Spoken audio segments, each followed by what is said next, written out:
Hello, friends. Welcome to your weekly Motivational Moments with Eric Vickery, President of Coaching at All Star Dental Academy. This week, I want to talk to you about part two of handling objections. So, I know that last week we talked about categorizing and really listening for them.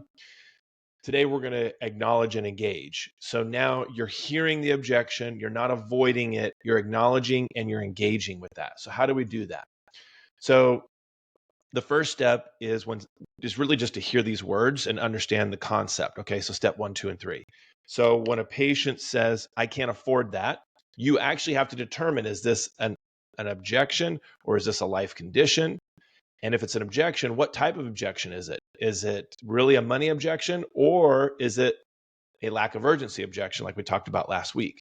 So if a patient were to say to me, yeah, I'm not sure I can afford that, I hear you, right? Listening. I hear you. I get where you're coming from. You know what? We all have to be careful in how we manage our finances these days when it comes to your medical bills, your health insurance, all of those things. They play a role. So these two things are connected. I hear you and I get it. You're acknowledging and you're listening and you're acknowledging. Now, step 3 is your engagement. My step 3 is always the same. Let me ask you this. It's always the same. Let me ask you this. So I put all three together. They say, I can't afford this. I hear you. I get where you're coming from. We have to be really smart on how we budget these days with our finances when it comes to medical and dental expenses. Let me ask you this. Is it the total cost that you're focusing on? Is it you're wondering how to fit this into a budget? Or maybe is it, do you really need this right now? And I'm giving them an either or option. I gave them 3 options. It's always great if you can give 2 options, because A, you could be really correct and you nail it right on the head, or B, you're not right and they're going to give you another option. So what I'm doing is I'm actually splitting this up. Is it you're looking at the total cost, or is you trying to fit it into a budget? Or is it, do I really need this? Lack of urgency. And then they'll give you something back. Once they give you something back, now you can engage in more questions. So when you think about this engagement part, step 3, it's question, question, question, question, question until you get an answer. So again, it may sound like this. Ricky Bobby, how do you feel about moving forward with this plan?